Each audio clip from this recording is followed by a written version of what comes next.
Assalamualaikum. Halo teman-teman, bagaimana kabar kalian semua? Aku harap baik-baik saja ya. Bagaimana cerita episode sebelumnya? Kalian suka? Aku harap juga semoga kalian terhibur dan menikmati cerita yang aku tulis ini. Dan hari ini aku akan lanjut baca kelanjutannya episode kedua. Semoga kalian terhibur ya. Episode 2, Kenyataan Pahit. Tidak, dia ada di belakangmu. Kini Reja sudah menjadi suamiku. Mulai sekarang, kita akan berbagi suami. Karena aku dan Reja sudah menikah tadi pagi. Dan cincin yang aku pakai ini, dialah orang spesial yang aku katakan. Apa kau mengerti dengan apa yang aku katakan sekarang? Ucap Susan tanpa rasa bersalah ataupun menyesal karena telah merebut suami sahabatnya sendiri dan dengan bangganya mengatakan mereka akan berbagi suami dengan dirinya. Lalu ia pun berjalan menghampiri Reja dan menggandeng tangannya dengan sangat mesra lalu menyenderkan kepalanya di pundaknya tersenyum penuh kemenangan. Sementara Lisa yang masih belum mengerti dengan pemandangan yang dia lihat sekarang hanya terpangu seperti orang bodoh. Tentu saja dia begitu sangat syok dengan kenyataan pahit yang akan ia hadapi. Terlebih lagi, Susan adalah sahabat terbaiknya saat mereka masih di kampung dan memutuskan untuk merubah nasib di kota besar. Keberuntungan berpihak pada Lisa, sehingga anak bos besar dari perusahaannya jatuh hati padanya saat kali pertama mereka bertemu. Dan itulah membuat Susan merasa iri dengan keberuntungan Lisa. Kau pasti sedang bercanda kan, San? Ini pasti tidak benar. Ayolah, aku tahu kau tidak mungkin tega melakukan ini padaku. Kamu itu sahabat terbaikku, Mas Reja juga tidak mungkin mengkhianatiku. Ah, aku tahu. Pasti ini kejutan yang Mas bilang tadi untuk aku kan? Udah deh, aku tidak akan terpengaruh dengan sandiwara kalian. Mana mungkin aku bisa marah dengan kalian berdua? Lisa berpikir semuanya akan baik-baik saja. Yang dia tahu, jika dia berbuat baik dengan orang lain, maka orang itu juga akan memperlakukannya dengan baik pula.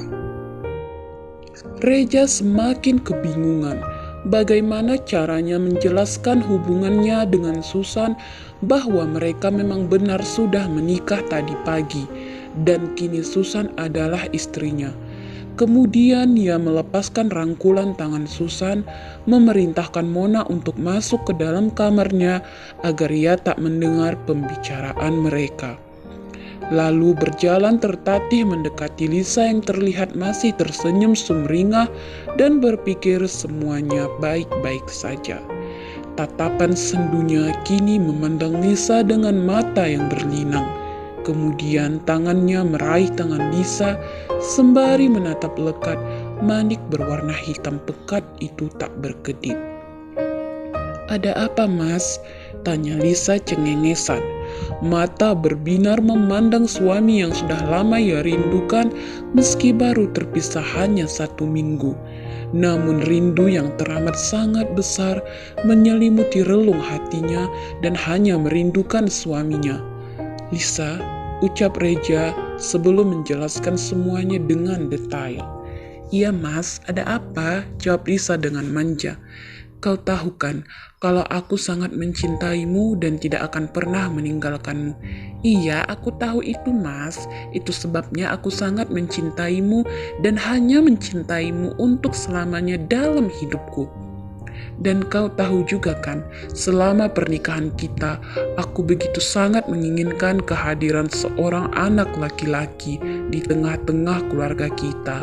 Kau tahu juga kan, kalau aku begitu terobsesi ingin memilikinya. Mama dan Papa selalu memaksa kita agar bisa memberi mereka anak laki-laki untuk jadi penerus keluarga ke depannya, ucap Reja bertele-tele. Seketika Lisa terdiam dan tak mengucapkan sepatah kata pun yang terucap dari bibir manisnya. Senyum sumringah yang selalu ia tunjukkan saat menyambut kepulangan Reja perlahan kian memudar. Wajah ceria darinya kini berubah menjadi murung. "Maaf Mas, aku tahu apa yang kau inginkan, tapi pengangkatan rahim yang dilakukan dokter saat aku melahirkan Mona bukanlah murni kesalahanku. Kenapa kau tidak syukuri saja apa yang sudah Tuhan berikan dalam keluarga kita? Cobalah lihat wanita yang ada di luaran sana. Mereka begitu sangat mendambakan kehadiran seorang anak," lirih Lisa dengan mata berkaca-kaca dan berusaha menahan air matanya agar tak jatuh membasahi pipinya. "Tapi kau harus mengerti bagaimana perasaanku. Aku juga ingin punya anak laki-laki seperti teman-temanku.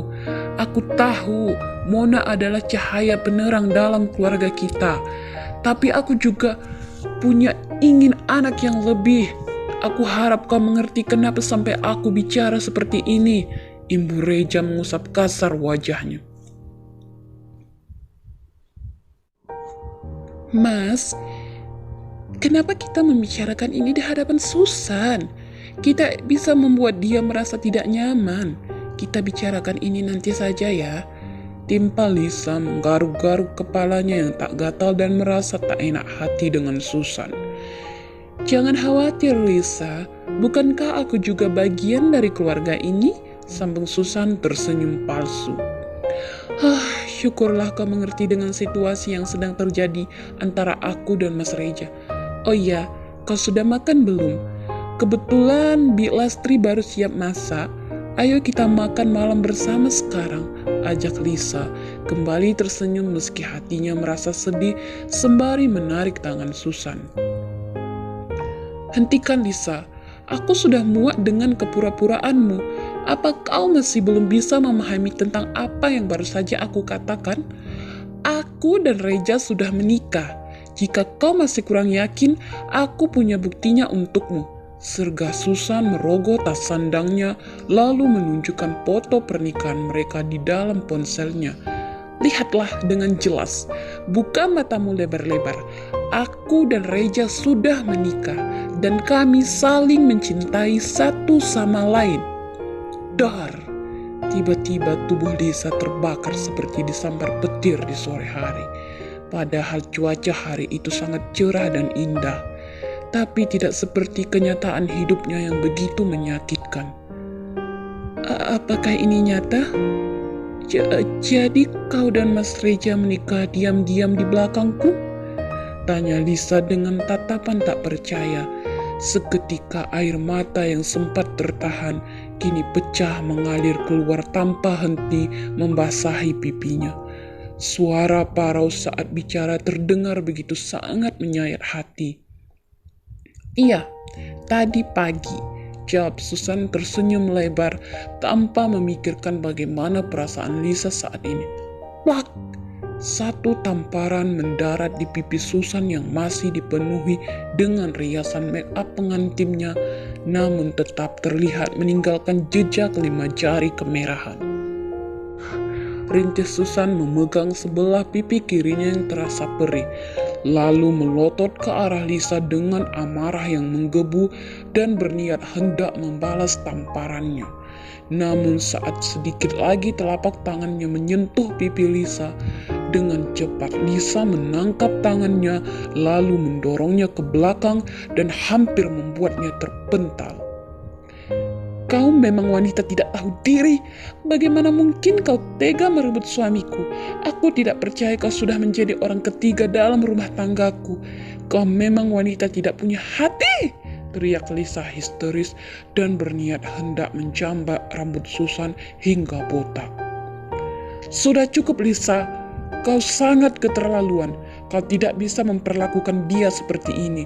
Dia juga istriku," seru Reja melindangi Susan dengan tubuhnya.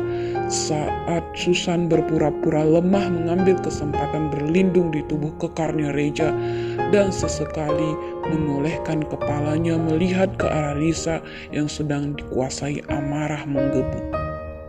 "Apa Mas? Bisa kau ulangi lagi kata-kata yang baru saja terucap dari mulutmu itu? Dia istrimu? Wanita murahan itu istrimu? Lalu siapa aku di matamu saat ini? Apa posisiku di rumah ini sekarang? Kau memang tega, Mas, lirih Lisa dengan derayan air mata. Kemudian ia berlari menaiki anak tangga dengan perasaan hancur sehancurnya.